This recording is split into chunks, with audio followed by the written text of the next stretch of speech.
Good morning दोस्तों। आज हम बोर्ड के पॉइंट ऑफ व्यू से एक अच्छा टॉपिक लेके आए हैं टेंस, जो कि आपको बहुत ही मददगार है किसी भी कॉम्पिटिटिव एग्जाम के लिए, बोर्ड एग्जाम के लिए, चाहे वो 9th क्लास है, चाहे वो 5th क्लास से लेके 12th क्लास के लिए, सभी के लिए। तो टेंस आपके 3 प्रकार के होते हैं। पहला होता है प्रेजेंट, पास्ट और फ्यूचर। प्रेजेंट में भी 4 होते हैं, इंडेफिनिट, कॉन्टिन्यूअस, परफेक्ट,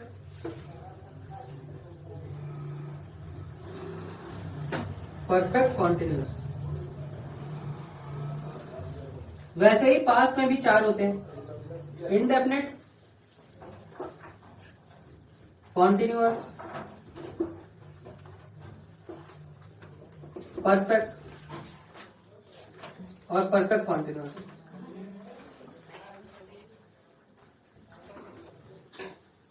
और फ्यूचर में भी यही सारे होंगे, इंडेफिनिट, कॉन्टिन्यूअस, परफेक्ट, कॉन्टिन्यूअस। तो आज हम इसी के बारे में एक ही वीडियो में सारा का सारा टेंस कंप्लीट करने की कोशिश करेंगे और सारा का सारा टाइप हम आज की वीडियो में बता देंगे आपको।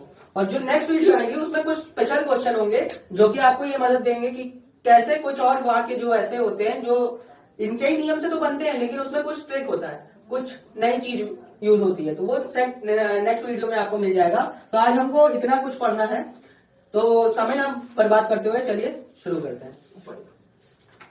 तो सबसे पहले आता है प्रेजेंट इंडेफिनिट।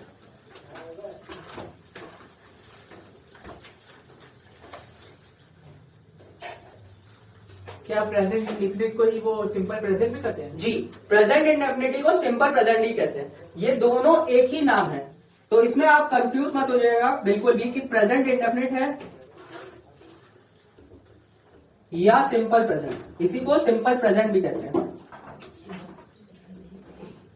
सिंपल प्रेजेंट अगर कहीं लिखा होगा तो प्रेजेंट इंडेफिनिट है, और प्रेजेंट इंडेफिनिट लिखा होगा तो प्रेजेंट इंडेफिनिट है। दोनों एक ही चीज है, ठीक है। तो अब बच्चों एक चीज याद रखिएगा कि जब भी हम प्रेजेंट इंडेफिनिट पढ़ें तो दिमाग को थोड़ा सा सतर्क रखें, क्योंकि इसमें क्या है, इसी में दिक्कत होती है। ट्रांसलेशन में, टेंस में 2 ही ऐसे चीज हैं जिसमें बहुत ज्यादा दिक्कत होती है बच्चों को। एक तो है प्रेजेंट इंडेफिनिट और दूसरा है पास्ट इंडेफिनिट। ये 2 चीज ऐसे चीजें हैं जिसको अगर आप कमांड बना लेंगे तो फिर टेंस आपके मुट्ठी में हो जाएगा। तो आप देखिए ध्यान से। अब देखिए इसकी क्या है, सबसे पहले हम स्टार्ट करते हैं इसकी पहचान से।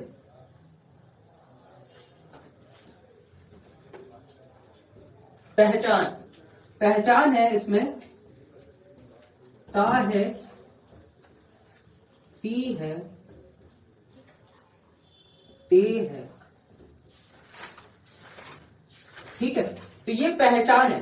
इसका मतलब क्या हुआ, ता है, ती है, ते है। तो आखिरी में जो क्रिया होती है ना, क्रिया के साथ ये लगा होगा। जैसे कि राम जाता है, खाता है, पीता है, सोता है। तो ये चीज जो है ता है, ती है, ते है, ये लड़के के लिए, ये लड़की के लिए, ये तुम, वे, इन सब के लिए।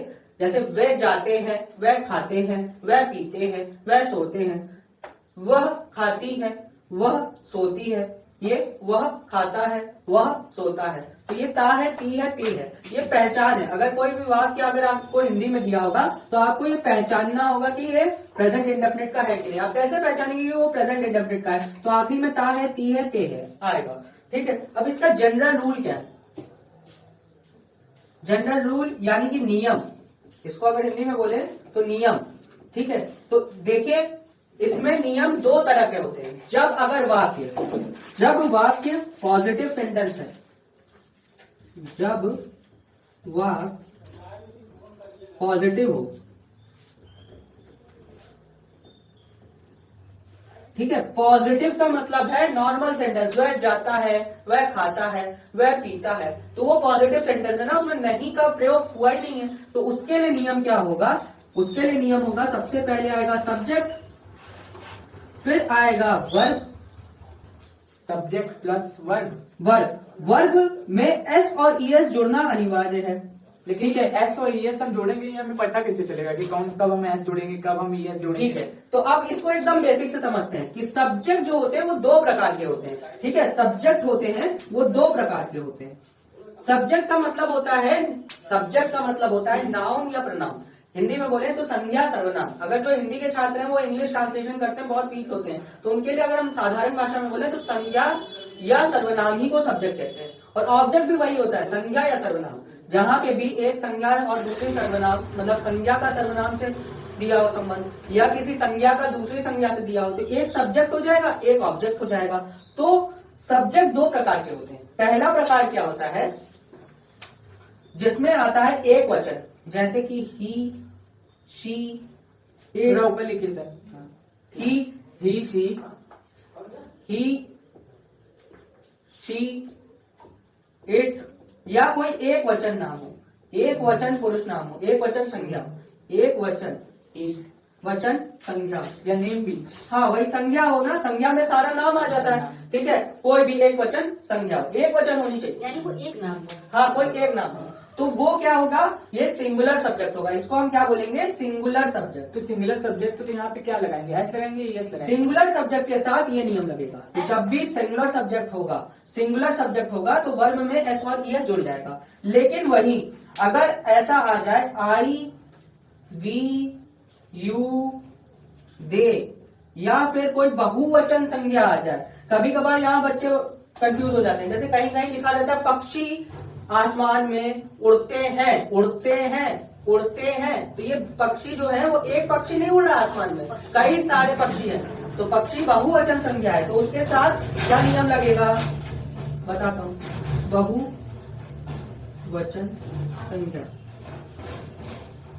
बहुवचन संज्ञा में सबसे पहले वही सब्जेक्ट हो जाएगा, उसके बाद वर्ब लगेगा, डायरेक्ट वर्ब की फर्स्ट फॉर्म लगेगी और ऑब्जेक्ट लगेगा। जैसे कि मैंने क्वेश्चन बोला पक्षी आसमान में उड़ते हैं, तो पक्षी मतलब birds fly in the sky. In the sky क्यों लगा है, क्योंकि आसमान में का मतलब होता है इन, और आसमान तो एक है, तो आर्टिकल का प्रयोग द का हुआ है, क्योंकि एक ही आसमान है, तो इन द स्काई हो गया। तो bird fly in the sky, तो बर्ड जो है वो बहुवचन संज्ञा है, तो बहुवचन संज्ञा इसके हिसाब से। अब यहाँ कंफ्यूज मत हो जाइएगा कि यहाँ पे सर ये संज्ञा लिखा है, यहाँ खाली संज्ञा नहीं लिखा है, यहाँ आगे लिखा है एक वचन संज्ञा।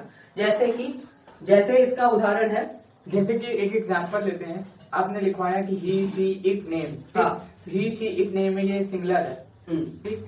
आई, वी, यू, दे ये प्लूरल है, तो हम इसमें हमें पता कैसे चलेगा कि कहाँ पे एस लगाना और कहाँ पे एस लगाना है, ये कंफ्यूजन है।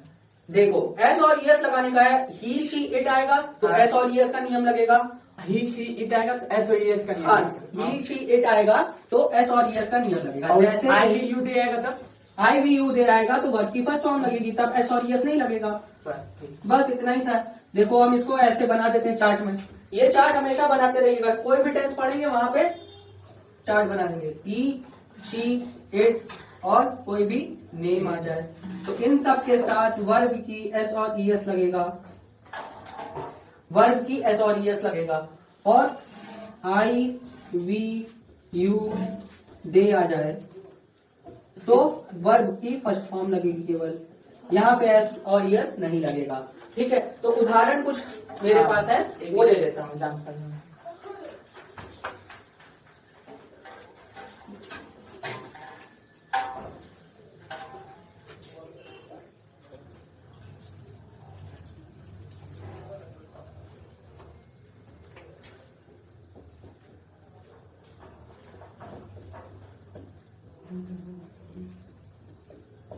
वे गाना गाते हैं, तो सबसे पहले यहां से बेसिक से चालू करते हैं। वे गाना गाते हैं, तो ये क्या है, पॉजिटिव सेंटेंस है। पॉजिटिव सेंटेंस का नियम होता है, जब भी पॉजिटिव वाक्य पहले तो ये चेक करेंगे पॉजिटिव है कि नहीं है।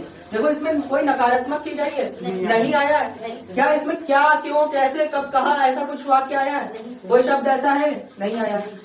सिंपल सा वाक्य, खड़ी पाई वाला वाक्य, वे गाना गाते हैं। तो जब भी अगर ऐसा सेंटेंस आएगा तो अपने दिमाग में सबसे पहले रखना है, सबसे पहले तो सब्जेक्ट आएगा, फिर वर्ब में एस या ईएस लगेगा, या तो वर्ब की फर्स्ट फॉर्म आएगी या तो एस और ईएस लगेगा। अभी मैंने आपको कंफ्यूजन क्रिएट जो हो रहा था वो मैंने क्लियर कर दिया कि कब वर्ब लगेगा और कब वर्ब की एस और ईएस लगेगी, और इसके बाद ऑब्जेक्ट आ जाएगा। ठीक है, ऑब्जेक्ट भी एक वो है। अब देखिए इसमें गाना कौन गा रहा है, ध्यान से सुनिएगा, वे गाना गाते हैं। इसमें ये क्या है, सर्वनाम है, तो ये या तो ये सब्जेक्ट होगा या तो ये ऑब्जेक्ट होगा। ठीक है, संज्ञा सर्वनाम क्या होती है, सब्जेक्ट होता है या तो ऑब्जेक्ट होता है। मैंने अभी सबसे पहले क्लास में क्या बताया, सब्जेक्ट क्या है, या तो संज्ञा होगी या तो सर्वनाम होगा। ऑब्जेक्ट क्या होगा, या तो संज्ञा होगी या तो सर्वनाम होगा। ठीक है, ये दोनों ही संज्ञा सर्वनाम है, आप पहचानेंगे। देखिए आप पहचानते कैसे, ध्यान से देखिए, वे है, ये क्या है, सर्वनाम है, तो ये या तो सब्जेक्ट होगा या तो ऑब्जेक्ट होगा। चलो आगे बढ़ते, गाना, गाना गाना मतलब सिंग और सॉन्ग। ठीक है, सॉन्ग है, गाना मतलब सॉन्ग, ये भी एक संज्ञा है। गाना जो है वो संज्ञा है, गाते हैं वो सिंग जो है वो क्रिया। ठीक है, ये जो गाना है ये भी एक संज्ञा है, तो ये भी या तो सब्जेक्ट होगा या तो ऑब्जेक्ट होगा। अब देखते हैं आगे, गाते, ये सिंग है, सिंग मतलब गाना होता है, गाना गाते हैं, तो ये सिंग है, ये क्रिया है। ठीक है, अब ये है लिखा है, ते है यानी कि इसका है, भाई ये प्रेजेंट इंडेफिनिट का, आपको यहाँ से ये पहचान पता चल गई कि ते है आया है तो ये प्रेजेंट इंडेफिनिट का नियम लगेगा, या फिर इसको ऐसे भी बोल सकते हैं सिंपल प्रेजेंट का नियम लगेगा। ठीक है, अब देखो गाना कौन गा रहा है, वे, तो सब्जेक्ट क्या होगा, जो कार्य कर रहा है, तो वे। ठीक है, यहाँ पे दे आ जाएगा, तो सबसे पहले दे। अब ये कंफर्म हो गया कि ये जो सॉन्ग है ये ऑब्जेक्ट है, ये जो दूसरी क्रिया, ये जो दूसरा संज्ञा है ये ऑब्जेक्ट है। ठीक है, इस पे काम हो रहा है, गाते। अब इसके बाद वर्ब लिखा है ना, सेकंड नंबर पे वर्ब है, तो अब जो वो टेबल जो मैंने अभी थोड़ी देर पहले आपको बनाया था, ही शी इट के साथ वर्ब की एस और ईएस लगती है, और आई वी यू दे के साथ वर्ब के एस और ईएस लगता है, तो दे आई वी यू दे वाला है, तो यहाँ पे वर्ब की फर्स्ट फॉर्म लगेगी। ये वाला गाने को कहते हैं सिंग और सॉन्ग। अब देखिए बच्चों, यहाँ पे आगे सॉन्ग के आगे ए लगाना है, ये ए का क्या मतलब हुआ, ए क्यों लगा, क्योंकि हम एक टाइम में एक ही गाना गा सकते हैं ना, तो 10 गाने थोड़ी ना गा सकते हैं एक बार में, एक ही गाना, तो सिंग अ सॉन्ग हो जाएगा, दे सिंग अ सॉन्ग, सिंपल था। सर आप जो बोले एस या एस वो तो इसमें कहीं जुड़ा ही नहीं। इसलिए नहीं जुड़ा क्योंकि ही शी इट आएगा तो एस और एस लगेगा। ये वाला नियम कब लगेगा, जब ही शी इट आएगा, और ये वाला नियम कब लगेगा, जब आई वी यू दे आएगा। तो यहाँ पे ये बहुवचन है ना, दे सारे लोग है ना, कई सारे लोग है ना, तो ये बहुवचन हो गया ना, तो बहुवचन के साथ वर्ब की फर्स्ट फॉर्म। तो इसमें गाना जो है ऑब्जेक्ट है, हाँ गाना ही तो ऑब्जेक्ट है, गा क्या रहे हो, गाना गा रहे हो, गाना ऑब्जेक्ट है। हाँ तो वो भी एक संज्ञा ही है ना, सॉन्ग भी तो एक संज्ञा ही होती है, तो वो एक संज्ञा या सर्वनाम का दूसरी संज्ञा या सर्वनाम से ही बोध करवाता है, तो एक सब्जेक्ट हो जाता है, ऑब्जेक्ट हो जाता है। ठीक है, ये था सिंपल सा उदाहरण। ठीक है, आगे बढ़ते हैं।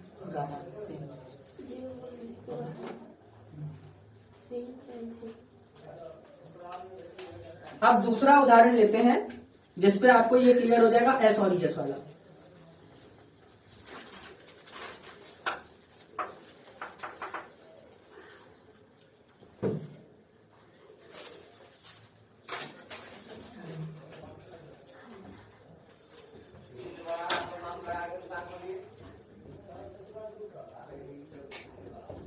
वह क्रिकेट खेलता है। ठीक है, अब वह क्रिकेट खेलता है, खेलने वाला कौन, वह। ठीक है, हिंदी में देखा जाए खेलने वाला कौन, वह या ही।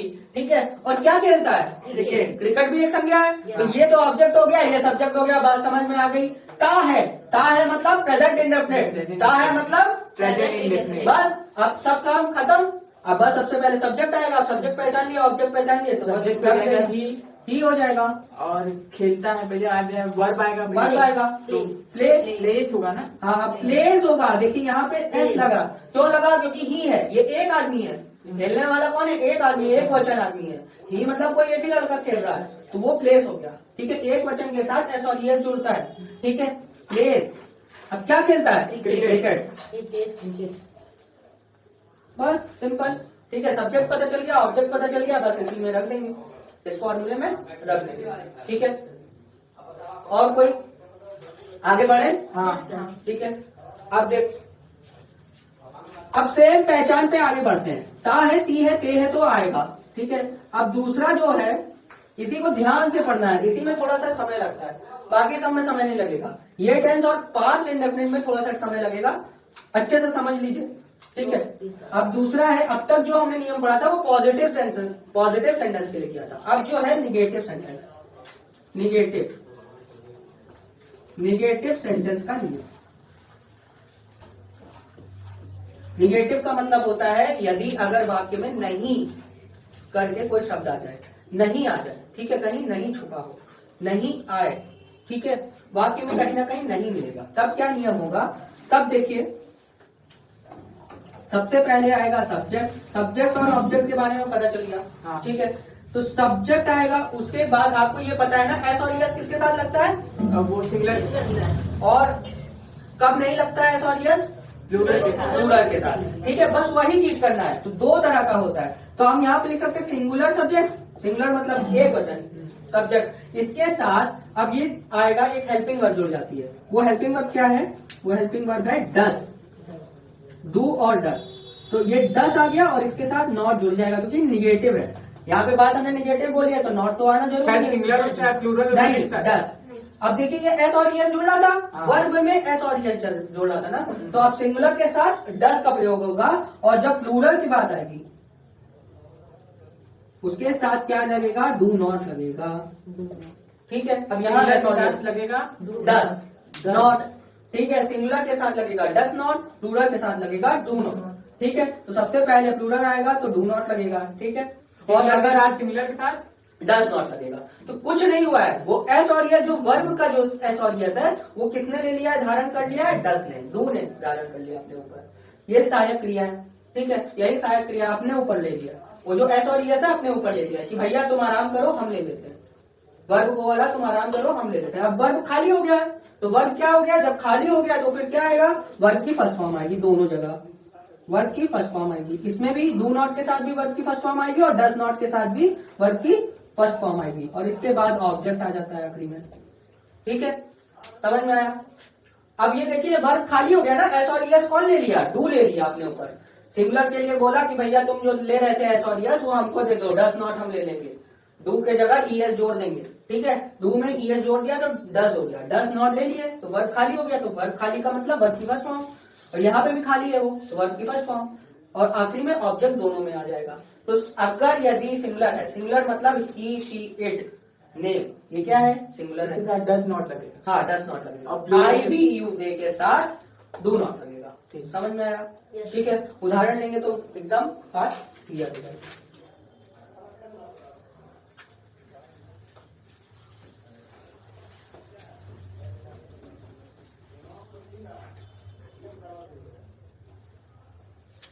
देखो सोनम भोजन नहीं पकाती है, सोनम भोजन नहीं पकाती है। ठीक है, अब यहाँ पे सबसे पहले देखो क्या आया, नहीं आ गया ना, हाँ। ये नहीं वर्ड आ गया ना, तो ये क्या है, निगेटिव है। और आखिरी में ती है आया, यानी कि प्रेजेंट, हाँ सिंपल प्रेजेंट है, सिंपल प्रेजेंट का नेगेटिव है। ठीक है, और निगेटिव भी है तो हम निगेटिव का नियम लगाएंगे, यानी कि डू या डस लगेगा, डू नॉट लगेगा या डस नॉट लगेगा। अब यहाँ पे सोनम है, सबसे पहले सोनम है, ये भी एक संज्ञा है, भोजन भी एक संज्ञा है, पकाना जो है वो क्रिया है। ठीक है, तो भोजन अब क्या पका, कौन नहीं पका रहा है, सोनम। सोनम, तो ये सब्जेक्ट हो गया। ठीक है, और ये सिंगुलर भी अब क्या नहीं पका रही है, भोजन। भोजन, तो भोजन क्या हो गया, ऑब्जेक्ट हो गया। तो सब्जेक्ट ऑब्जेक्ट पता चल गया, पिछले क्लास मतलब पिछले जो अभी पढ़ाए रहते पॉजिटिव में उसमें सब्जेक्ट ऑब्जेक्ट पहचानना आ गया। तो सोनम क्या है, सब्जेक्ट है, तो सोनम एक वचन है कि दो बहुवचन है, सिंगुलर है। सिंगुलर है, तो सिंगुलर के साथ क्या लगता है, डस डस, डस डस नॉट हो जाएगा। ठीक है, अब इसके बाद क्या लिखा था, क्रिया का, क्रिया अकेला हो गया वर्ब की था, फर्स्ट फॉर्म। तो पकाने को इंग्लिश में खाना पकाने, कुक बोलते हैं। ठीक है, कुक। भोजन को इंग्लिश में फूड बोलते हैं। अब एक ही खाना ना बनाएगी तो कुक आ फूड होगा। ठीक है, Sonam does not cook a food. Make a food नहीं हो सकता सर, मेक अ फूड यहाँ नहीं हो सकता क्योंकि खाना जब पकाते हैं खाने के लिए कुक लगता है और इसके बाद बिल्डिंग कुछ और बनाते हैं तब मेक लगता है। ठीक है, पकाना यहाँ पकाती है ना लिखा है, या यहाँ पे बनाती है लिखा होता तो भी कुक आ फूड। अगर भोजन के केस में होता है कुक लगता है, खाने को बनाया जाता है, पकाया जाता है ना, कुक किया जाता है। सर मेक किस लिए लगता है, मेक बनाने को, जैसे किसी का कंस्ट्रक्शन हो रहा है, कोई काम हो रहा है, जैसे बिल्डिंग बनती है तो मेक का बिल्डिंग बोलते हैं। ठीक है, सर। बिल्डिंग को बनाया जाता है, उसको पकाया थोड़ी ना जाता है, वो तो बनाया जाता है, इससे पहले से बने रहते हैं वो बनाया जाता है। लेकिन खाने में तो हमको मसाला डाल के आटा गूंथ के सब कुछ करना है ना, तो कुक करते हैं हम उसको, पूरी तरह से हम बनाते हैं उसको। ठीक है, तो यहाँ कुक का प्रयोग होगा। ठीक है,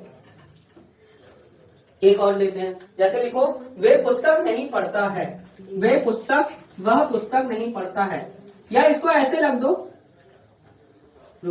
वे पुस्तक नहीं पढ़ते हैं, वे पुस्तक नहीं पढ़ते हैं।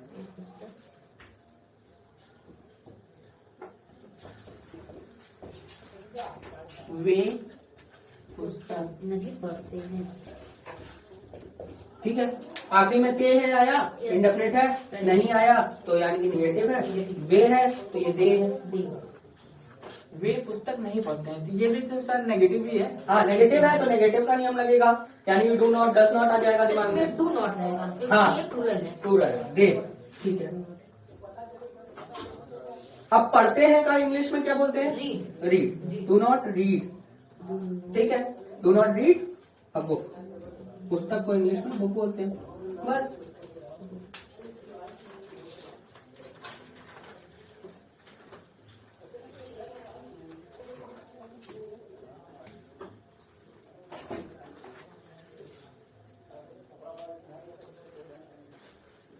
अगर आपको ये वीडियो अच्छी लग रही हो अब तक, अगर आपको समझ में आया हो तो लाइक शेयर कमेंट कर दीजिए, ठीक है, और आपको ऐसी वीडियो मिलती रहेगी।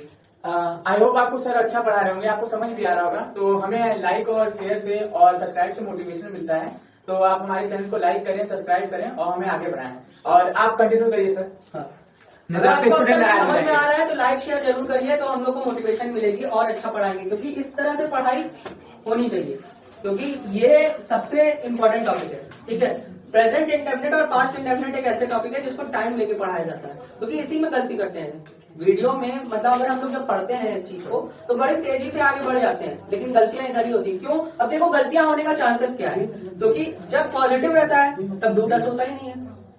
मैंने बताया ना, बात की ऐसा और यस लगती है, और जब निगेटिव होता है तभी डू नॉट प्रकट हो जाता है, डस नॉट। तो अधिकतर बच्चे गलती कर देते हैं।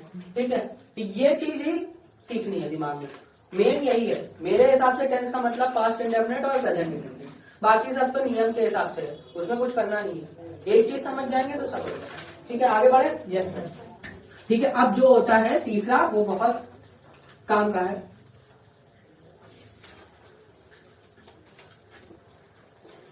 तीसरा जो टाइप है वो इंटेरोगेटिव है, यानी कि प्रश्नवाचक वाक्य, इंटेरोगेटिव सेंटेंस। तो अब ये दो तरीके के होते हैं। ठीक है, ये दो तरीके के होते हैं, इंटेरोगेटिव दो तरीके के होते हैं। प्रेजेंट इंटरोगेटिव, प्रेजेंट इंटरोगेटिव नहीं, इंटेरोगेटिव दो तरीके, एक तो वो जो हेल्पिंग वर्ब से चालू होते हैं, मतलब सहायक क्रिया से शुरुआत होने वाले, और एक वो होते हैं जो WH वर्ड से चालू होने वाले। अब देखिए दोनों को पहचानेंगे कैसे, ध्यान से देखेगा, मेरी बातों को समझिएगा तो आप पहचानने लगेंगे। यदि देखो दो तरीके के होंगे, दो नियम होगा, दोनों एकदम मिलता जुलता नियम होगा।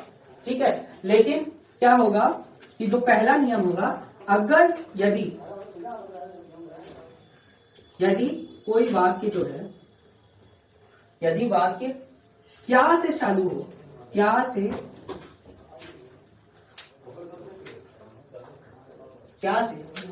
शुरू होता है, इसको प्रश्नवाचक बोल सकते हैं हिंदी में। हाँ ये प्रश्नवाचक ही है, क्या से शुरू होगा। ठीक है, इंटेरोगेटिव को हिंदी में प्रश्नवाचक बोलते हैं। यदि वाक्य क्या से शुरू होता है, अगर सबसे पहले क्या आ जाए तो उसके लिए अलग नियम है। ठीक है, और यही क्या, क्यों, कैसे, कब, कहां, कौन, क्या, क्यों, कैसे, कब, कहा, कौन, ये सब वाक्य जो है, ये सारे के सारे अगर यदि बीच में आ जाए, वाक्य के बीच में आ जाए,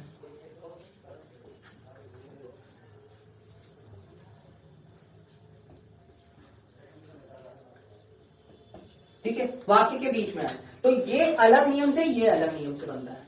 ठीक है, ये अलग नियम से, ये अलग नियम से। ठीक है, अब एक एक करके समझते हैं। इसका नियम पहले देखते हैं, फिर इसका नियम देखते हैं। ठीक है, तो अगर क्या से शुरू होगा, इसको नोट कर लिया। अब इसको आगे बताते हैं क्या है। अगर क्या से चालू होगा तो सबसे पहले इसमें हेल्पिंग वर्ब क्या है, इसमें हेल्पिंग वर्ब अभी क्या आई थी नेगेटिव में, डू डस। डू डस आई थी, तो वहीं से चालू होगा। वहीं से चालू होगा। तो सबसे पहले या तो डू आएगा या तो डस आएगा, उसके बाद क्या आएगा, सब्जेक्ट आएगा। और ये डू डस किसके अकॉर्डिंग लगता है, सब्जेक्ट के अकॉर्डिंग लगता है। इसके बाद वर्ब की फर्स्ट फॉर्म आएगी और उसके बाद ऑब्जेक्ट आएगा, ठीक है। और आखिरी में क्वेश्चन मार्क लगाना मत भूलिएगा। अधिकतर बच्चे भूल जाते हैं क्वेश्चन मार्क लगाना, बहुत बच्चे भूल जाते हैं, तो क्वेश्चन मार्क जरूर लगाइएगा, ठीक है। क्वेश्चन मार्क नहीं लगाएंगे तो क्या होगा, तो वो प्रश्नवाचक रहेगा ही नहीं, और जब प्रश्नवाचक रहेगा ही नहीं तो एग्जामिनर काट देगा, नंबर नहीं मिलेगा आपको। तो क्वेश्चन मार्क एक छोटा सा एक चिन्ह है जो वो अगर वो नहीं लगाएंगे तो आपने अगर पूरा इतना अच्छे से वीडियो हमारी देख रहे हैं और हम हमसे कुछ सीख जा रहे हैं तो भी अगर आपने क्वेश्चन मार्क नहीं लगाया तो नंबर गवा बैठेंगे, ठीक है। तो ये जरूरी है, ठीक है। बाकी भी जरूरी है लेकिन ये भी जरूरी है, ये भी पार्ट है, ठीक है। तो क्या से चालू होगा, तो जैसे कि एक उदाहरण देते हैं, क्या मोहन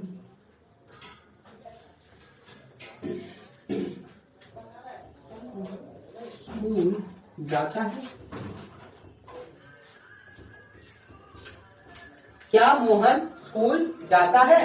अब देखिए सबसे पहले क्या आया, क्या आया, क्या क्या से शुरू हुआ ना, वाक्य क्या से शुरू हुआ। तो वाक्य अगर क्या से शुरू होगा तो कौन सा नियम लगेगा, डू या डज, हाँ डू या डस। तो वो डू लगेगा कि डस लगेगा, ये कौन फिक्स करेगा, सब्जेक्ट। सब्जेक्ट तो इसमें सब्जेक्ट क्या है, मोहन, मोहन। तो मोहन के साथ डू लगता है कि डस लगता है, डज लगेगा, बहुत सही, ठीक है। तो इसका क्या आ जाएगा, डस। डज फिर मोहन,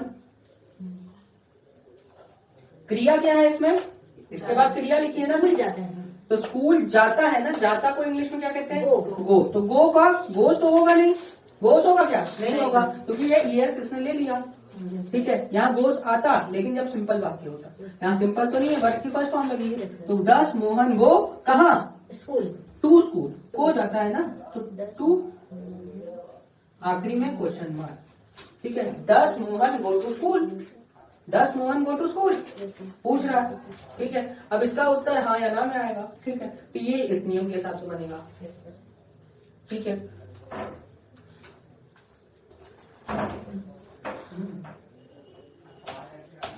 एक होमवर्क है आप सभी के लिए, जितने यहाँ तक वीडियो देखी है, तो इसी पे एक क्वेश्चन देता हूं मैं, वो आप कमेंट बॉक्स में मुझे बताइएगा कि उसका अनुवाद क्या होगा, और आप सब भी उसको क्वेश्चन करके आइएगा। क्या वे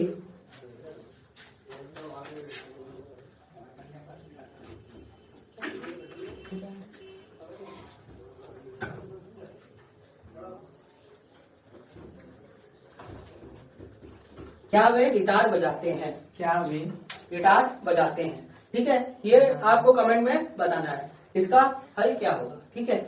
यहाँ पे सब्जेक्ट क्या है, वर्ब क्या है, और डस डू लगेगा कि डस लगेगा, ये आप सब पूरा कमेंट में बताइएगा। नीचे जाके इसका अनुवाद करिएगा, सब कुछ बताइएगा, सब्जेक्ट क्या है इसमें, वर्ब क्या है, और डू लगेगा कि डस लगेगा, ठीक है। तो आगे बढ़ते हैं सेकंड टाइप में।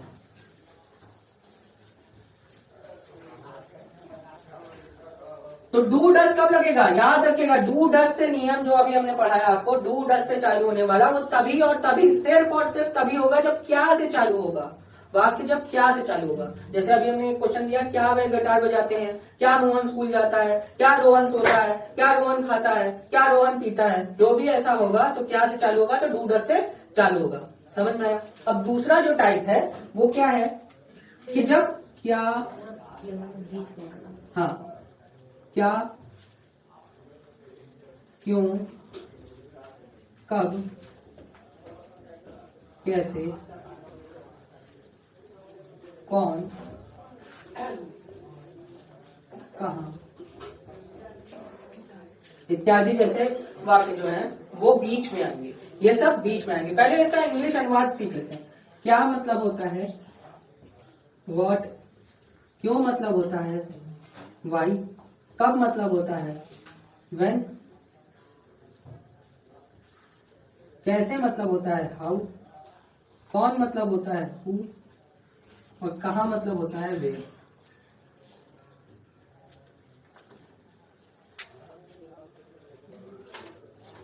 और एक किसका भी होता है तो विच, ठीक है। तो ऐसे कई सारे वाक्य अगर बीच में आए बीच में आने चाहिए ये इसको समझना बहुत मुश्किल है, थोड़ा सा पढ़ना पड़ेगा। एक बार वाक्य को पढ़ेंगे और ये बीच में मिलेगा तो समझ जाएंगे कि वो इंट्रोगेटिव सेकंड टाइप का है। ठीक है, समझ में आया? सर उसको क्या कहते हैं? प्ले गिटार बजा, क्या वे गिटार बजाते हैं? तो मतलब उस प्ले को क्या कहते हैं? अरे उसको बजाना को प्ले कहते हैं। यहाँ पे प्ले आएगा। ठीक है, तो अगर एक सेंटेंस आप अभी दिए थे, क्या वे गिटार बजाते हैं? Do they play the guitar होगा? हाँ, do they play the guitar. ठीक है। हाँ, यहाँ पे गिटार को बजाया जाता है तो प्ले किया जाता है। ठीक है, और ये जो आप बता रहे हैं क्या, क्यों, कब, कैसे, ये सब अगर बीच में आ जाए तो ये कहाँ जाएंगे? शुरुआत में आ जाएंगे। शुरुआत में आ और जाएंगे। बाकी सब चीज सेम रहेगा। बाकी सब सेम रहेगा। अभी नियम लिखवाएंगे। सबसे पहले आप इसके इंग्लिश अनुवाद लिख लीजिए। सबको नहीं पता होता है, लोग इसमें भी कंफ्यूजन होता है। क्या मतलब व्हाट होता है, क्यों मतलब वाई, कब मतलब व्हेन, कैसे मतलब हाउ, कौन मतलब हु, कहाँ मतलब वेयर। सर ये सब तो हम लोग जो छात्र यूपीएससी या यूपीपीसीएस देते हैं उनके लिए भी जरूरी है। बिल्कुल जरूरी है, क्योंकि ये एग्जाम में जरूर पूछा जाएगा। देखिए क्या होता है कि एस्से राइटिंग तो एक होता ही है, सबसे इम्पोर्टेंट है एस्से राइटिंग। आप देखिए टेंस पढ़ना, लोग सोचते हैं टेंस है क्या पढ़ेंगे। यूपी बोर्ड वाले सीबीएसई यूपी बोर्ड वालों में तो अनुवाद आ जाता है कि एक हिंदी का पैराग्राफ दे देगा और बोलेगा 10 नंबर में इसको इंग्लिश अनुवाद करिए। तो वो लोग तो बेचारे सब लोग रटते हैं, पढ़ते हैं और किसी तरह से 10 नंबर में 7 नंबर लाने की कोशिश करते हैं। बाकी सीबीएसई वाले में तो कुछ आता नहीं है, तो वो सोचते हैं हम क्या पढ़ें, ये हिंदी अनुवाद क्या है, फालतू रफर्जी है। लेकिन आप एक बात सोचिए, कोई भी सब्जेक्ट है, आप उसको, जैसे इंग्लिश का लिटरेचर सब्जेक्ट है, ठीक है, आपने समझा, ठीक है, उसको समझते किसमें? हम लोग की मातृभाषा क्या है? हिंदी। तो हम समझते किसमें? हिंदी में। आसान है ना पूरी कहानी पढ़ना? कितना आसान है। हिस्ट्री के कहानी पूरी याद होते हैं ना। अब सीबीएसई बोर्ड वालों को तो इंग्लिश में लिखना होता है। तो अगर टेंस की जानकारी होगी, अगर ये पता होगा आखिर में ता है, ती है, ते है, ठीक है, अकबर खा रहा था, ऐसे लिखा होगा कहीं पे कि वह लड़ने आ रहे थे, ठीक है, उन्होंने आक्रमण किया। तो अब ये किया और क्या, ये जो आखिरी में वर्ड आ रहा है, अगर ये पहचान पता चल जाए कि टेंस की है तो इसका इंग्लिश अनुवाद करना आसान हो जाएगा। Yes sir. तो आपको क्वेश्चन रटना नहीं पड़ेगा, आपको केवल समझना होगा। पूरी कहानी आपके दिमाग में रहेगी, आपको बस वो कहानी को सोचना है, एक एक लाइन देखना है और उसका इंग्लिश अनुवाद करके पूरा आंसर राइटिंग कर देना है। ठीक है, रटना तो नहीं पड़ा ना। और 3 घंटा बहुत पर्याप्त है। एग्जाम में 3 घंटे में अनुवाद किया जा सकता है। अगर आपको ये पकड़ मजबूत होगी ना कि क्या क्या लगता है, 12 ही तो है टेंस हमारे हाथ में, 12 को पकड़ बनाना कितना मुश्किल है। पकड़ तो बहुत जल्दी बन जाए ना, अभी आप ही तो कर रहे हैं ना जल्दी जल्दी। तो बस एक बार पकड़ बन गई तो फिर बस दिमाग में चलता रहेगा, आप पूरी आंसर राइटिंग कर देंगे। अब जो यूपीएससी वाले जो तैयारी, जैसे पूछा है इसने कि यूपी पीसीएस वाले कैसे करेंगे या यूपी आईएएस की तैयारी करने वाले, उनके लिए क्या है, तो वो जब एक आता है राइटिंग सेक्शन, वहाँ इंग्लिश में राइटिंग लिखना ही होता है, 35 नंबर स्कोर करना ही होता है। तो उसमें कोई ना कोई टॉपिक दे देता है, करप्शन टॉपिक दे देता है, कोरोना वायरस अभी जो चल रहा है वो दे देगा, या वुमन एम्पावरमेंट दे देगा, या फिर कोई भी टॉपिक दे देगा। तो उसके बारे में हमको नॉलेज तो सब कुछ है, लिखने अगर हिंदी में बोल दो तो पता नहीं कितना पुलिंदा लिख देंगे, ग्रंथ लिख देंगे, लेकिन वहाँ इंग्लिश में 250 वर्ड नहीं लिखा था, 150 वर्ड नहीं लिखा। ऐसे लिखने को भी बिल्कुल आता है, उसमें 33 नंबर सिक्योर करना पड़ता है आपको, मिनिमम 33% आपको लाना है। अगर वो 100 नंबर का है तो मिनिमम 33 नंबर लाना है आपको। 33 से ऊपर लाएंगे तो आपका अच्छा मार्क्स मिलेगा। ठीक है, वो आपको जोड़ता है। तो वो क्या है, आता तो लिखते हैं, नहीं जोड़ता नहीं है, वो बस कॉपी चल देती है, मतलब कि वो आपका क्वालिफाइंग राउंड है। लेकिन बहुत इंपॉर्टेंट है, अगर वो आप नहीं पास करेंगे तो पूरा का पूरा सपना चौपट। तो इम्पोर्टेंट ही तो हुआ, वो भले ही मार्क्स नहीं जुड़ा, एक तरह से जुड़ भी तो रहा है, मतलब कहीं वो स्कोर नहीं जुड़ेगा, लेकिन अगर वो नहीं हुआ तो पूरा का पूरा डर जाना सपना, 1 साल बर्बाद, अगले साल के लिए तैयारी करो। तो अगर टेंस मजबूत होगा तो आपके दिमाग में कहानी पूरी बनी होगी, तो बस ट्रांसलेशन करते जाइए, जितना आप स्पीड से करेंगे उतना अच्छा। ठीक है, तो चलिए ये चीज बहुत इंपॉर्टेंट है, इंट्रोगेटिव का ये जो लिखा हुआ है ना, दोनों चीजें ये बहुत इंपॉर्टेंट है, ये सारे टेंस के लिए काम आएगी, ये केवल इस टेंस के लिए नहीं है। बस इस टेंस में क्या पहचान है, अगर ता है, ती है, ते आएगा तो डूडस आएगा, यहाँ पे अगर रहा है, रही है, रहे आएंगे तो इजम आ आएगा। तो बस ये चेंज होता रहेगा, पहचान चेंज होती रहेगी, हेल्पिंग वर्ब, हाँ बस हेल्पिंग वर्ब चेंज होता रहेगा, बाकी ये चीज कथन यही रहेगा। क्या मतलब तो व्हाट होगा ही, क्यों मतलब वाई होगा ही, कब मतलब व्हेन होगा ही, कैसे मतलब हाउ होगा, ये चेंज तो होने वाला नहीं है, चाहे कोई भी टेंस आ जाए। जो क्वेश्चन बैक होंगे उसका इंग्लिश अनुवाद को फर्स्ट में आना। हाँ बस फर्स्ट में आ जाएगा। तो इसका क्या करेंगे, सबसे पहले ये जो ये सारे वर्ड हैं, क्वेश्चन वर्ड जो किसको कहते हैं, क्वेश्चन वर्ड या WH वर्ड, ये सबसे पहले आ जाएगा और इसके बाद डूडस आ जाएगा, और इसके बाद सब्जेक्ट आ जाएगा, और इसके बाद वर्ब की फर्स्ट फॉर्म आ जाएगी, और इसके बाद ऑब्जेक्ट आ जाएगा, और इसके बाद क्वेश्चन मार्क आ जाएगा। बस यही है, ठीक है।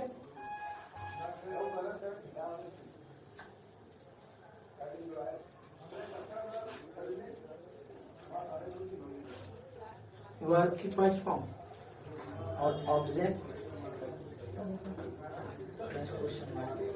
इसके बाद फिर ये खत्म हो जाएगा, मतलब सिंपल प्रेजेंट खत्म यहाँ पे। हाँ, यहाँ से सिंपल प्रेजेंट खत्म। एक उदाहरण देख लीजिए।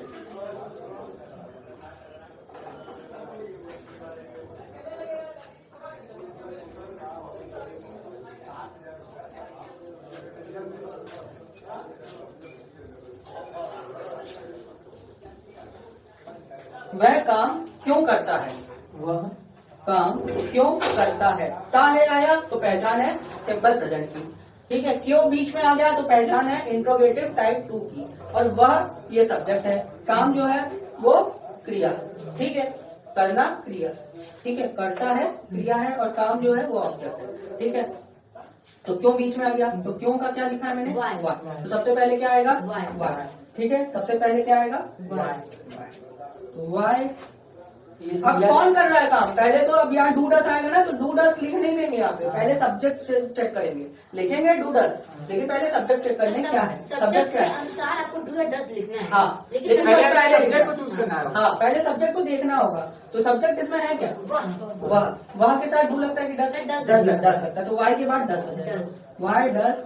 अब वह को इंग्लिश में क्या बोलते हैं, ही, वाई डस ही। अब करता, यहाँ क्या होगा, डूइंग।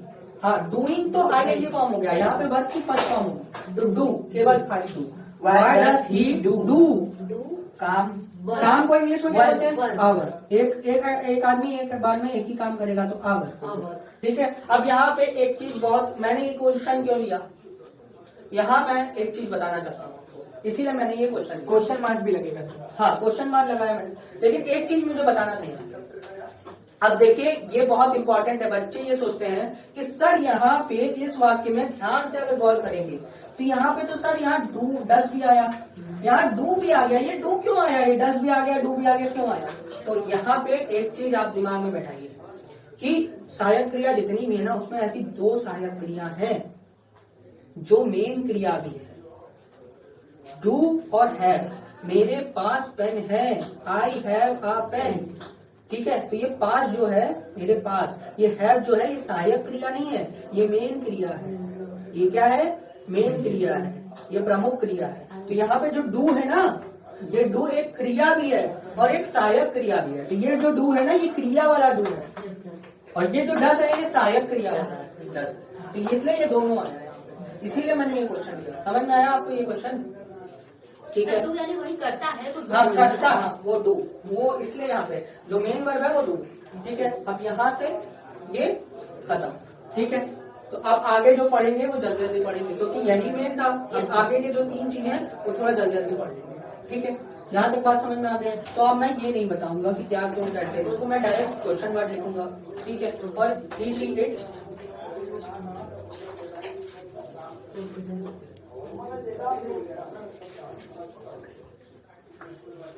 प्ले वही से। तो आइए अब दूसरा चालू करते हैं, प्रेजेंट कॉन्टिन्यूअस। प्रेजेंट कॉन्टिन्यूअस जल्दी खत्म हो जाएगा क्योंकि पहचान है, अब सब कुछ आपको पता चल गया। पहले मैंने धीरे धीरे पढ़ाया ये बताने के लिए कि सब्जेक्ट क्या होता है, सब्जेक्ट आपको समझ में आ गया, ऑब्जेक्ट आपको समझ में आ गया, क्रिया का प्रयोग प्रेजेंट में आ गया। तो अब बस पहचान आपको देखनी है और सहायक क्रिया देखनी है, ठीक है। तो पहचान, प्रेजेंट कॉन्टिन्यूअस की पहचान है, रहा है, रहे हैं और रही, ठीक है। रहा है, रहे हैं, रही है। तो आखिरी में वाक्य में ये चीज आ जाए तो हम क्या पहचानेंगे कि ये प्रेजेंट कॉन्टिन्यूअस है। क्या है, प्रेजेंट कॉन्टिन्यूअस है, ठीक है। अब इसकी सहायक क्रिया क्या होती है, इज, एम, आर। अब देखिए एक टेबल वाइज से जो बनाया था वही फिर से बना लीजिए। एक तरफ लिखिए ही, शी, इट, और एक वचन, एक वचन संज्ञा, और एक वचन संज्ञा के साथ इस लगता है। क्या लगता है, इस लगता है। और आई के साथ क्या लगता है, एम लगता है। नेम के साथ क्या लगेगा, एक वचन संज्ञा के साथ इस लगेगा, इस लगेगा। किसके साथ, इनके साथ। और आई के साथ एम लगेगा, आई के साथ एम लगेगा। और यू, वी, दे, और बहुवचन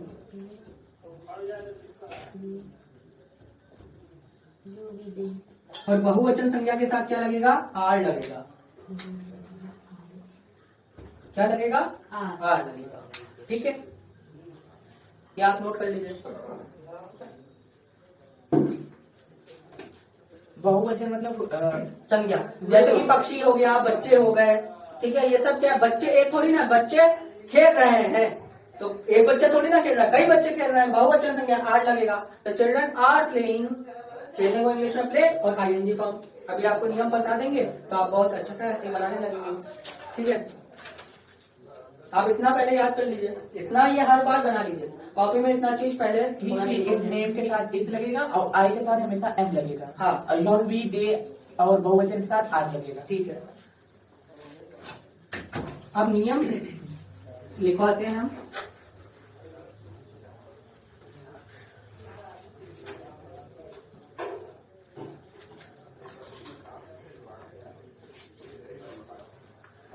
पॉजिटिव वाक्य का नियम, सबसे पहले क्या आएगा?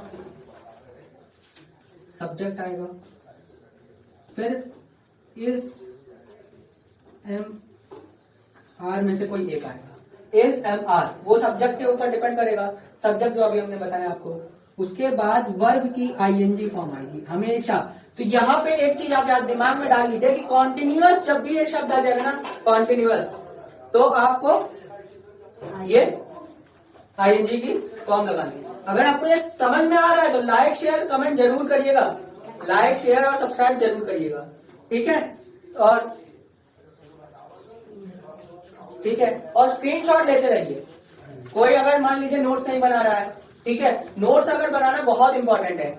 हम वीडियो तो देखते हैं लेकिन साथ में नोट्स बनाना बहुत जरूरी है। आप स्क्रीनशॉट ले लीजिए और आराम से स्क्रीनशॉट से देख के लिख सकते हैं। ठीक है, लाइव क्लास चल रहा है, आप देखते रहिए, सब बच्चे पढ़ रहे हैं। ठीक है, पॉजिटिव सेंटेंस आ जाते हैं अपने टॉपिक में कि पॉजिटिव सेंटेंस में सबसे पहले सब्जेक्ट आता है, इज एम आर, इन तीनों में कोई एक ही लगेगा, इज एम आर में से एक ही। और ये कौन निर्धारित करता है, कौन डिसाइड करेगा? सब्जेक्ट। ठीक है, ये आपको समझ में आ चुका है। इसके बाद वर्ब में आईएनजी फॉर्म। तो मैं क्या कह रहा था कि ये आईएनजी फॉर्म जब भी कॉन्टिन्यूअस आ जाए, कहीं पे भी कॉन्टिन्यूअस कोई भी काम चल रहा होता है तो आईएनजी फॉर्म लगती है। चाहे वो आगे भी हम लोग परफेक्ट कॉन्टिन्यूअस कोई पढ़ेंगे तो आईएनजी फॉर्म ही लगेगा। ठीक है, ये दिमाग में डाल दीजिए, जब भी कॉन्टिन्यूअस होगा, चल रहा होगा, कोई काम रहा होगा तो फिर आईएनजी। ठीक है, इसके बाद आता है ऑब्जेक्ट। ठीक है, आपने ये देख लिया। अब निगेटिव सेंटेंस का भी नियम देख लीजिए यहीं पे। निगेटिव सेंटेंस का नियम है, सर का एक एग्जांपल देके सॉल्व करा। हाँ करवाए, आप नियम लिख लीजिए। और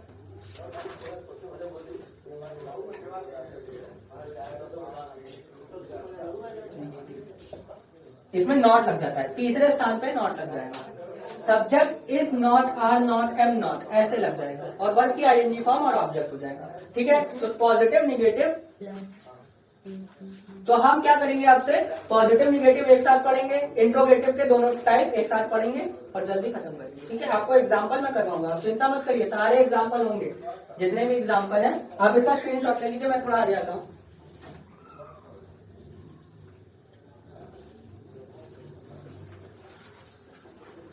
ठीक है, आपने ले लिया होगा। आप उदाहरण देखते हैं इसका उदाहरण, जैसे अभी प्रैक्टिकल एग्जांपल लेते हैं। मैं पॉजिटिव वाला, हाँ पॉजिटिव का उदाहरण लेते हैं। मैं अंग्रेजी पढ़ा रहा हूँ, मैं अंग्रेजी पढ़ा रहा हूँ। ठीक है, अब यहाँ पे क्या है, कहीं पे भी निगेटिव आया कोई शब्द, एकदम सिंपल है ना, मैं अंग्रेजी पढ़ा रहा हूँ, ये काम चल रहा है ना, अभी भी चल रहा है, देखिए मैं पढ़ा तो रहा हूँ आपको। तो अगर अच्छा लगा है तो लाइक शेयर कमेंट करिए। ठीक है, तो मैं अंग्रेजी पढ़ा रहा हूँ। ठीक है, ये सिंपल वाक्य है, तो नियम कौन सा लगेगा, ये वाला। तो मैं को इंग्लिश में क्या बोलते हैं, मैं, आई के साथ क्या लगता है, एम लगेगा। ठीक है, आई एम पढ़ा रहा हूँ ना, पढ़ नहीं रहा हूँ, पढ़ा रहा हूँ, तो टीच हो गया। और उसमें आईएनजी जोड़ना है क्योंकि काम चल रहा है, तो टीचिंग हो गया। आई एम टीचिंग, क्या पढ़ा रहा हूँ, इंग्लिश, अंग्रेजी। ठीक है, I am teaching English.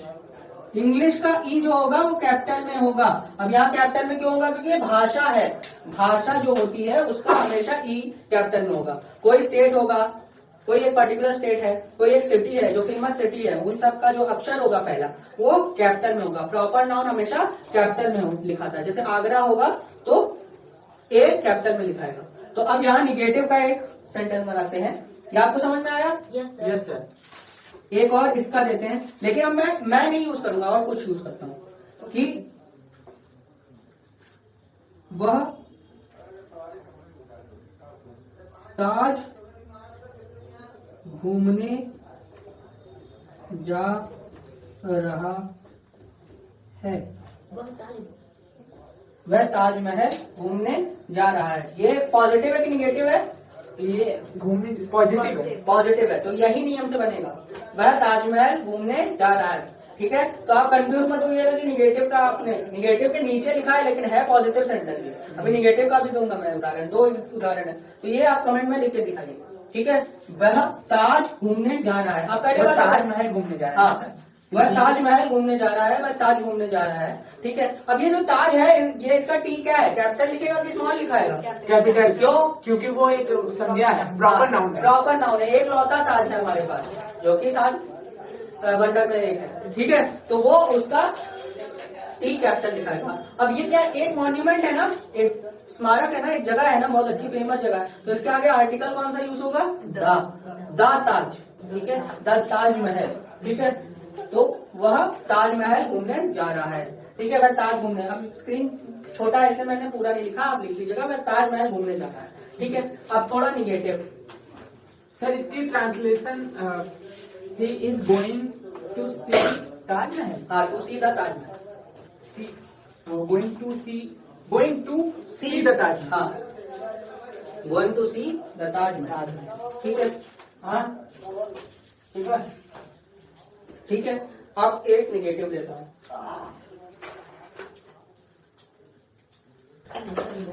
Negative का उदाहरण देख रहे थे। निगेटिव का उदाहरण है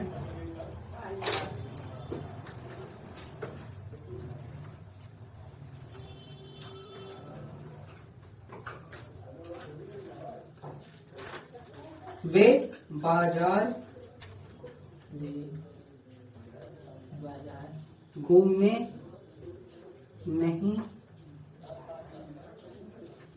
जा रहे हैं। वे बाजार घूमने नहीं जा रहे हैं। ठीक है, रहे हैं आ गया तो यानी कि कॉन्टिन्यूअस है। ठीक है, अब ये देखिए नहीं आया ना, यहाँ वर्ड नहीं आया तो निगेटिव का है। ठीक है, वे बाजार घूमने नहीं जा रहे हैं। ठीक है, कौन नहीं जा रहा है? वे कहाँ नहीं जा रहे हैं? बाजार। तो कौन सब्जेक्ट कौन ऑब्जेक्ट? सर वे है सब्जेक्ट और बाजार है ऑब्जेक्ट। ठीक है, बस इतना समझ में आ गया तो बस नियम में रख दीजिए। Yes sir. दे, हाँ, दे के साथ क्या लगता है? दे जमार में क्या लगेगा? They are. अब इसके बाद क्या है? नॉट लगेगा। अब घूमने को इंग्लिश में वंडरिंग बोलते हैं।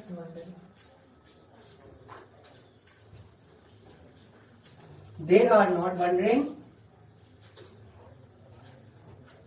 बाजार, बाजार मतलब market. They are not wondering in the market. In the market.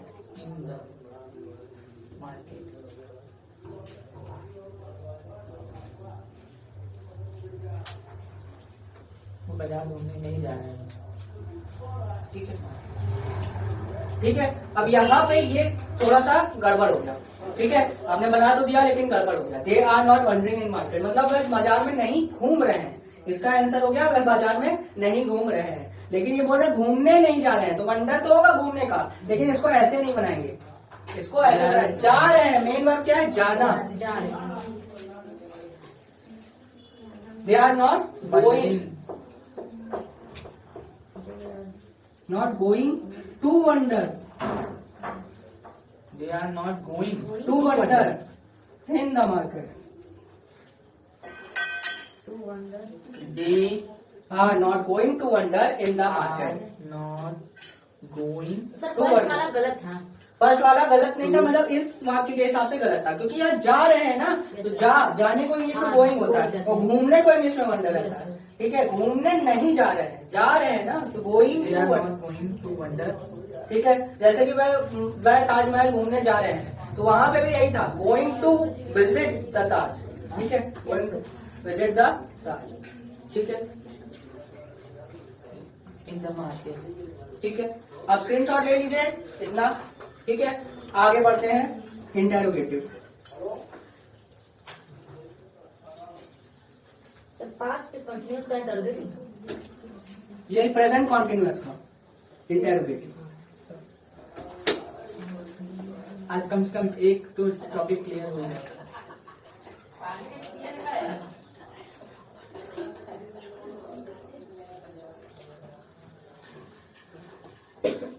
Interrogative. अब आपको ये पता है क्या से चालू होगा तो क्या होगा, और क्या क्यों कब कैसे अगर ये बीच में आ जाए तो क्या होगा, ये मैंने पिछले टेंस में आपको समझा दिया था। ठीक है, तो आप बस नियम नोट करिए और क्वेश्चन नोट करिए और बनाइए। ठीक है, तो अगर क्या से चालू होगा तो सबसे पहले क्या आएगा, इज एम आर आएगा, उसके बाद सब्जेक्ट आएगा, उसके बाद वर्ब की आईएनजी फॉर्म आएगी, उसके बाद ऑब्जेक्ट आएगा, उसके बाद जब क्या से चालू होगा, जब क्या से चालू होगा, क्या से शुरू होगा, जब क्या से शुरू होगा तो ये नियम लगेगा। ठीक है, जब क्या क्यों कब कैसे ऐसे शब्द आ जाए बीच में तो क्या नियम लगेगा, वही क्वेश्चन वर्ड आ जाएगा सबसे पहले, उसके बाद इज एम आर आ जाएगा, क्या से प्लस सब्जेक्ट प्लस वर्ब की आईएनजी फॉर्म प्लस ऑब्जेक्ट। ये 10 क्वेश्चन का। देखिए बच्चों, वीडियो बहुत लंबी हो रही है, वो आप निश्चिंत रहिए, लेकिन आपको एक ही वीडियो में सब कुछ मिल रहा है ना, तो ये बहुत इंपॉर्टेंट है, इसीलिए वीडियो लंबी हो रही है। मैं एकदम कायदे से आपको एक एक चीज करके समझा रहा हूँ, तो टाइम तो लगेगा। अब प्लीज बोर मत होइए, पढ़ने वाले बच्चे बोर नहीं होते हैं, वो पढ़ते रहते हैं। ठीक है, तो आप लाइक कमेंट शेयर जरूर करिए। ठीक है, और उससे पहले स्क्रीनशॉट जरूर लीजिए। इंटरोगेटिव अगर क्या से शुरू होगा तो ये वाला नियम, और जब क्या क्यों कैसे क्वेश्चन वाक्य जो भी है, क्वेश्चन वर्ड जितने भी हैं वो बीच में आ जाए, तो बीच में ये वाला नियम लगेगा। सबसे पहले क्वेश्चन वर्ड आ जाएगा, उसके बाद is am are, subject, verb की ING form plus object plus question word. ये इसका उदाहरण देखें, आप स्क्रीनशॉट ले लीजिए, तब तक मैं उदाहरण आपको देता हूँ।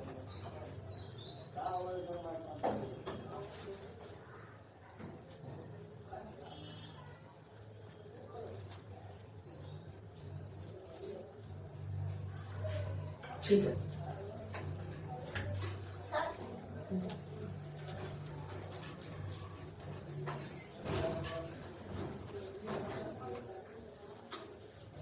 उदाहरण देखिए।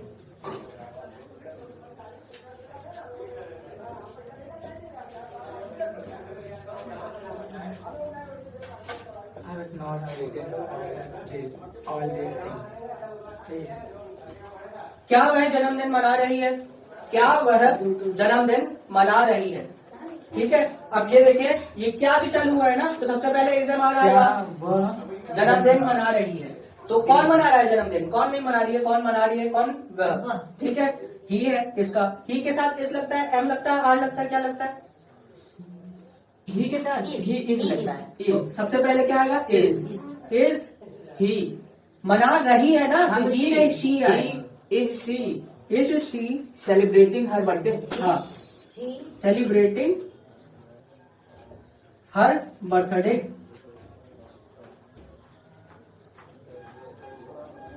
ठीक है, क्वेश्चन मार्क। हर यहाँ क्यों आया, क्योंकि शी के लिए, अपना बर्थडे ना, वो अपना जन्मदिन है, उसका अपना होगा, तो is she celebrating her birthday. ठीक है, अब इसी को दूसरा टाइप भी इसी में से करते हैं, वह अपना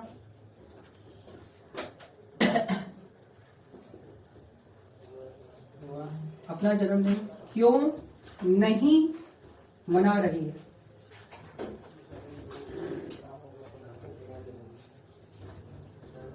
ठीक है, वह अपना जन्मदिन क्यों नहीं मना रही है। आप तो ये बोलेंगे सर इसमें तो निगेटिव भी आ गया, इंट्रोगेटिव भी आ गया, तो क्या करेंगे? कुछ नहीं करेंगे, वो नॉट लगा देंगे उसी स्थान पे। क्यों, ठीक है? यानी कि क्यों इसमें अगर ये क्यों क्या सभी सब बीच में आ जाएगा तो इसको शुरुआत में लेगा। हाँ, इसको शुरुआत में लेंगे। क्यों को इंग्लिश में क्या बोलते हैं? Why। वाई। तो सबसे पहले वाई आएगा। ठीक है? अब कौन नहीं बना रही है? लड़की नहीं बना रही है ना, हाँ, फिर से वही लड़की, उसके साथ इस लगेगा, एम लगेगा, एम लगेगा, Is लगेगा। Is। तो वाई के बाद इज आएगा। Why Why is is she she. अब देखा ये नॉट, हाँ, not celebrating. Why is he not? celebrating her birthday? हाँ, सेलिब्रेटेड हो सकता है सर? नहीं, celebrating ING form of the verb. Celebrating her birthday. Her Celebrating her birthday. ठीक है? तो आपको आशा करते हैं समझ में आ गया होगा। ठीक है? तो ये खत्म हो गया प्रेजेंट कॉन्टिन्यूअसली। ठीक है? अब आइए आगे बढ़ते हैं प्रेजेंट परफेक्ट टेंस की तरफ।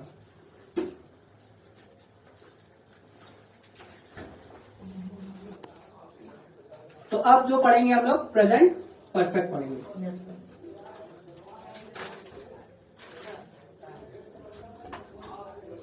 पहचान लिखिए इसकी।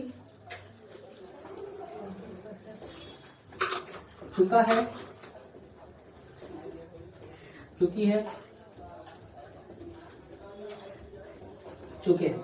चुका है, चुकी है, चुके हैं। जब भी आखिरी में चुका है, चुकी है, चुके हैं आएगा तो परफेक्ट है। परफेक्ट का मतलब क्या होता है? टाइम दिया होगा, टाइम जैसा कुछ होगा। ठीक है? अब जो काम हो चुका होगा, टाइम दिया नहीं होगा लेकिन वो हो चुका होगा, अगर वो काम आज ही हुआ है तो अब परफेक्ट हो जाएगा। ठीक है? जैसे कि इसका पॉजिटिव का नियम लिख लीजिए। उदाहरण मैं एक साथ दूंगा इस बार। ठीक है? अब मैं नियम लिखवा देता हूं चारों के और उदाहरण दूंगा।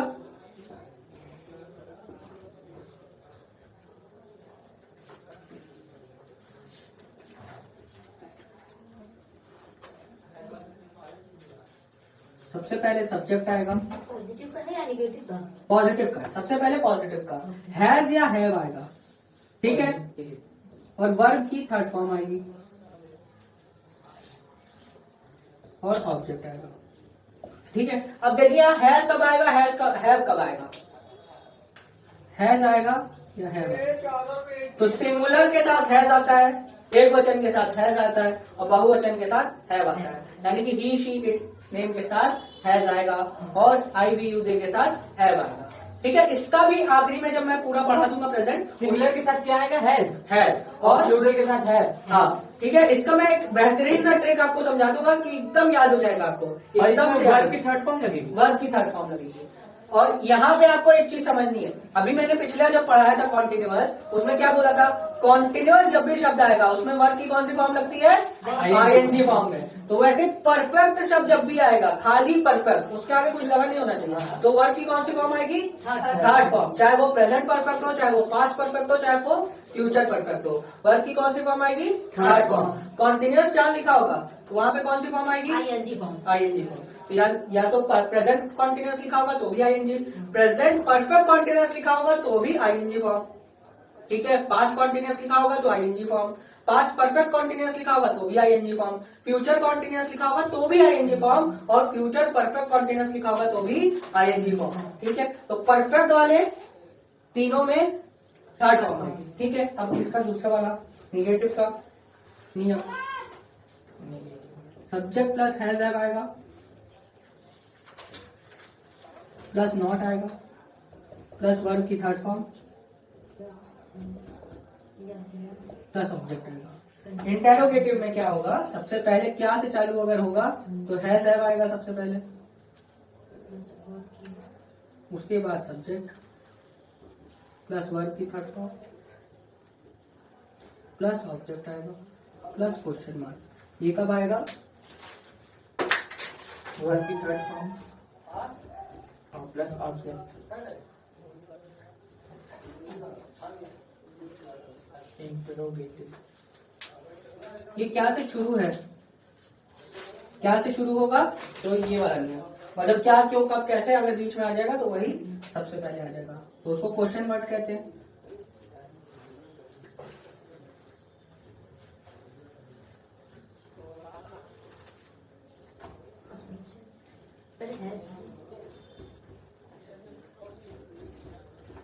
ठीक है? आपको ये दिख रहा है ना नीचे?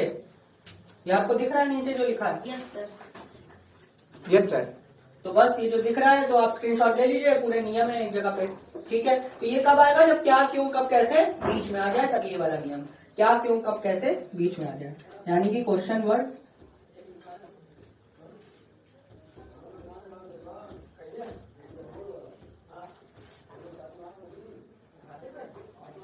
ठीक है। मैं आ जाता हूँ, आप स्क्रीनशॉट ले लीजिए।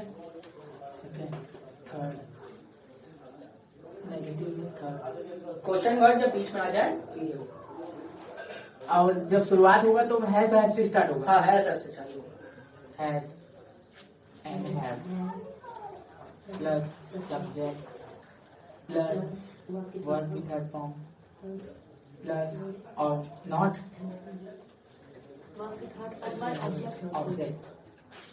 ऑब्जेक्ट और प्लस क्वेश्चन मार्क। अगर क्या से शुरू हुआ तो बीच में क्या आया तो फिर उसको पहले क्वेश्चन मार्क पहले जाएगा और क्या से स्टार्ट होगा तो से। ये है प्रेजेंट परफेक्ट, इसके बाद आएगा प्रेजेंट परफेक्ट कॉन्टिन्यूअस। ठीक है, अब उदाहरण देखते हैं। ठीक है, आपने ये लिख लिया तो उदाहरण देखते हैं। सर एक एक एग्जाम्पल है। हाँ, सबका एक एक एग्जाम्पल देंगे।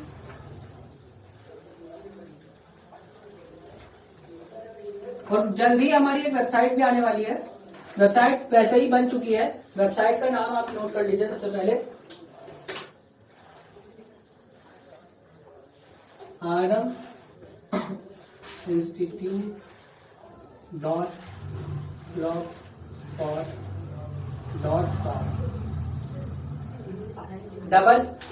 ARAMBINSTITUT.blogspot.com ये हमारी वेबसाइट है। यहाँ पे आपको मॉक टेस्ट मिलते हैं। ठीक है, टाइमर लगा रहता है, वहां पे मॉक टेस्ट मिलते हैं। अभी अपलोड हो जाएगा, आपको इंग्लिश का भी कुछ टाइम लगेगा।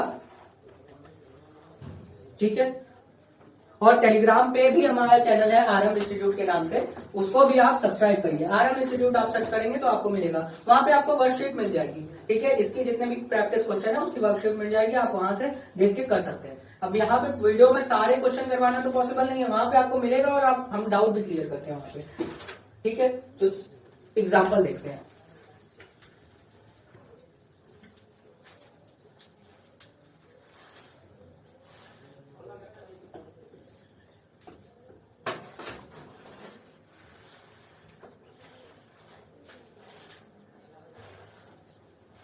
वे खाना पॉजिटिव का है। खा चुके हैं। वे खाना खा चुके हैं, पहला। दूसरा,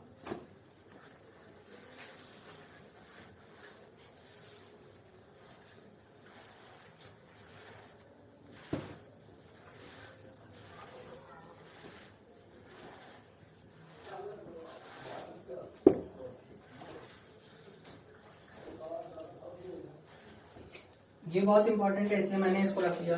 तो पहला वाला जो है वो पॉजिटिव का है, दूसरा वाला क्या है, निगेटिव का है। तो मैंने ये इंपॉर्टेंट क्यों बना, तो वे खाना खा चुके हैं, तो वे का क्या हो जाएगा, दे के साथ क्या लगता है, हैज या हैव, दे हैव। अब खा चुके हैं तो खाना, ईटन फूड। ठीक है, ये हो गया। उसने अपना कार्य नहीं किया है। अब यहाँ पे इम्पोर्टेंट क्या है, किया है। जो काम हो जाना चाहिए था वो नहीं हुआ है, तो ये इसका निगेटिव है। ठीक है, इसीलिए मैंने, अब आप ये सोचेंगे चुका है, चुकी है, चुके हैं, लेकिन यहाँ किया आ गया। तो बस यही है कि किया, अगर जो काम करना वाला था, जो हो चुका होना था, वही नहीं हुआ है। ठीक है, जो काम हो जाना चाहिए था वो नहीं हुआ, इसीलिए ये भी परफेक्ट ही है। तो उसने मतलब ही के साथ क्या लगता है, ही है। अब नॉट लगेगा, नॉट कंप्लीटेड His work.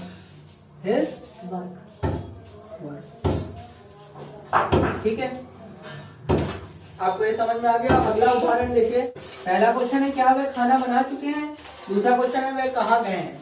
ठीक है, अब ये भी बहुत इंपॉर्टेंट है। मैं जानबूझ के इसको एक इंपॉर्टेंट ले रहा हूँ साथ में कि आपको पहचानने में आए। ठीक है, वे कहाँ गए, क्या वे खाना बना चुके हैं। अब क्या से चालू हो रहा है ना, तो अब क्या WH वर्ड पहले नहीं आएगा ना, क्योंकि क्या पहले आ गया, अब हेल्पिंग वर्ड पहले आएगा, यानी कि सहायक क्रिया सबसे पहले।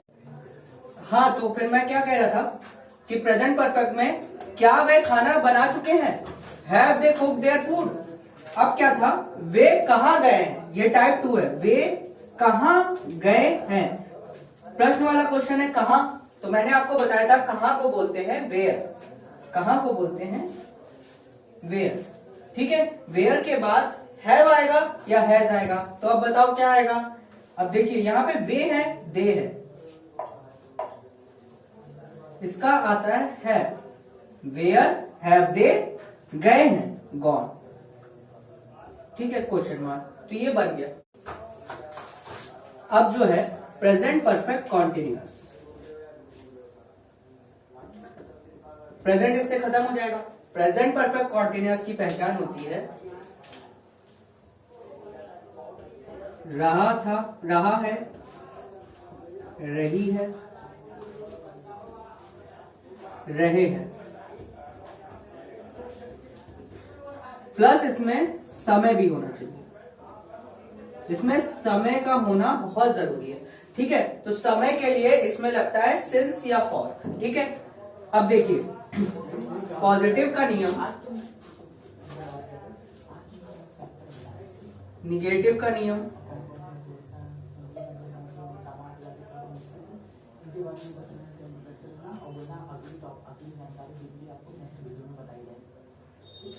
इंट्रोगेटिव का नियम। पॉजिटिव का नियम है सब्जेक्ट प्लस हैज या हैव बीन, इसके साथ में बीन आता है। ठीक है, और आता है वर्ब की आईएनजी फॉर्म प्लस ऑब्जेक्ट। ठीक है, ये है प्रेजेंट परफेक्ट कॉन्टिन्यूअस। इसके बाद इसमें आता है सिंस या फॉर प्लस टाइम, जो भी टाइम लिया हो। ठीक है, अगर निगेटिव की बात करें तो आता है सब्जेक्ट प्लस हैज या have plus not plus been plus verb की ING form plus object plus since या फॉर प्लस टाइम। ठीक है, इंटेरोगेटिव में यही हैज हैव पहले आ जाएगा, कब, जब क्या से चालू होगा। तो सबसे पहले आ जाएगा हैज या हैव, फिर आएगा सब्जेक्ट, फिर आएगा बी, फिर आएगा वर्ब की आईएनजी फॉर्म, फिर आएगा ऑब्जेक्ट, फिर आएगा सिंस या फॉर, फिर आएगा टाइम, फिर आएगा क्वेश्चन मार्क। ये कब आएगा, जब क्या से चालू हो। और जब क्वेश्चन वर्ड जैसे क्यों, क्या, कब, कैसे, ये अगर किसी भी वाक्य में बीच में आएगा तब क्या आएगा, सबसे पहले आएगा क्वेश्चन वर्ड, फिर आएगा हैज हैव, फिर आएगा सब्जेक्ट, बीन प्लस वर्ब की ING form plus object plus since for plus time, और आखिरी में क्वेश्चन मार्क। ठीक है, तो ये रहा नियम। आप इसका स्क्रीनशॉट ले लें ताकि आपको ये याद हो। अब इसका एक एक एग्जांपल करेंगे। क्वेश्चन है, मैं 2 वर्षों से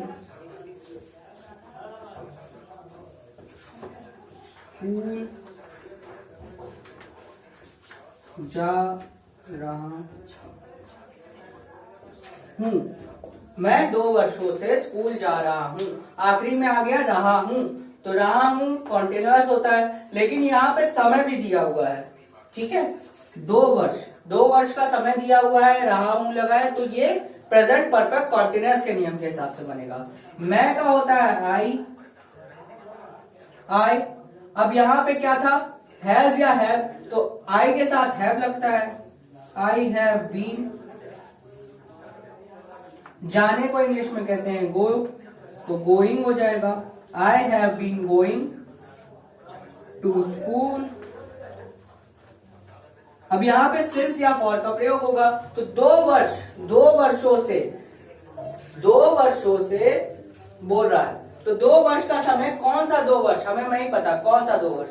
यहाँ पे जो 2 वर्ष लिखा है ये कौन सा 2 वर्ष है हमें नहीं पता। ये 2019 से 2021 वाला 2 वर्ष है, तो 2016 से 2018 वाला 2 वर्ष है। ये अनिश्चित समय है। अनिश्चित समय के लिए फॉर का प्रयोग होता है और निश्चित समय के लिए सिंस का प्रयोग होता है। यहाँ पे फॉर 2 years, ठीक है। तो अनिश्चित समय के लिए फॉर का प्रयोग करते हैं और निश्चित समय के लिए सिंस का प्रयोग करते हैं, ठीक है। अब जैसे ये 2 वर्ष लिखा है तो 2 वर्ष, कौन से 2 वर्ष हमको अनिश्चित है। यहीं अगर लिखा होता पिछले 2 वर्ष, पिछले 2 वर्षों से स्कूल जा रहा है, अगर यहाँ पिछले वर्ड लगा दिया होता तो पिछले 2 वर्ष मतलब अब से 2 वर्ष पहले, तो ये निश्चित हो जाता, तो सिंस लास्ट 2 years हो जाता, ठीक है, तब सिंस लग जाता, ठीक है। ये बात समझ में आई। एक निगेटिव सेंटेंस ले लेते हैं, एक निगेटिव का एग्जांपल ले लेते हैं।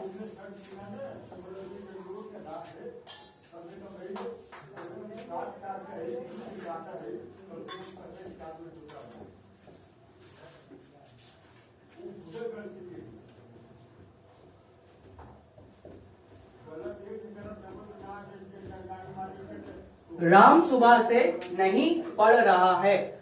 अब देखिए यहाँ पे रहा है आखिरी में आया तो कॉन्टिन्यूअस है, लेकिन यहाँ सुबह से दे दिया, सुबह से यानी कि समय भी दे दिया, तो समय दे दिया तो परफेक्ट कॉन्टिन्यूअस होगा। तो राम के लिए राम नहीं पढ़ रहा है, तो राम के साथ हैज लगेगा कि हैव लगेगा, तो हैज लगेगा। हैज नॉट बीन, पढ़ने की इंग्लिश स्टडी होती है तो स्टडीइंग हो जाएगा। Ram has not been studying. अब यहां सुबह से दिया है तो सुबह से ये निश्चित समय, आज सुबह से नहीं पढ़ रहा है तो सिंस मॉर्निंग।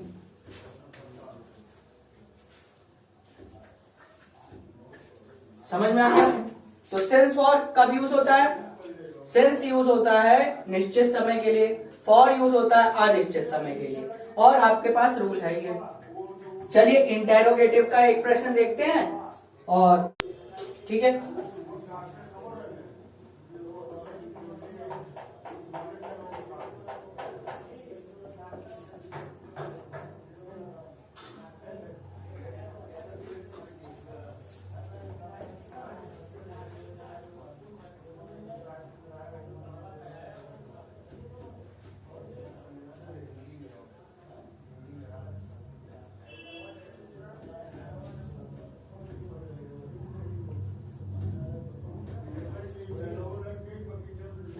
क्या वह 2 महीने से कार्यालय जा रहे हैं। अब यहाँ पे भी रहे हैं आ गया, तो ये कॉन्टिन्यूअस 2 महीने से, समय भी दे दिया है तो परफेक्ट कॉन्टिन्यूअस हो गया।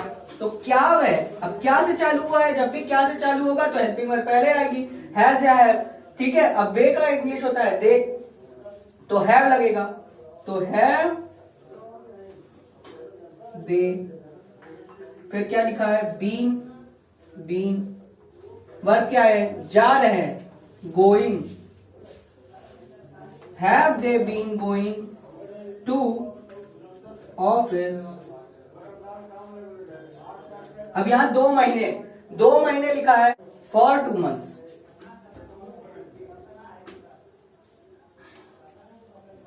ठीक है। अब यहाँ पे 2 months के आगे फॉर क्यों आया, क्योंकि ये 2 महीना अनिश्चित समय है। ये कौन सा 2 महीना है हमको नहीं पता है, लेकिन अगर यहाँ लिखा है क्या वे पिछले 2 महीने से कार्यालय जा रहे हैं, क्या वे पिछले 2 महीने से कार्यालय जा रहे हैं, तब यहाँ क्या आता, सिंस आता, तब यहाँ पे आता सिंस लास्ट 2 months। वो 2 मंथ हमको निश्चित हो गया, यहाँ पे ये 2 मंथ निश्चित नहीं है तो फॉर आएगा। तो अनिश्चित समय के लिए फॉर और निश्चित समय के लिए सिंस, ठीक है। तो यहां तक आपको ये समझ में आ गया।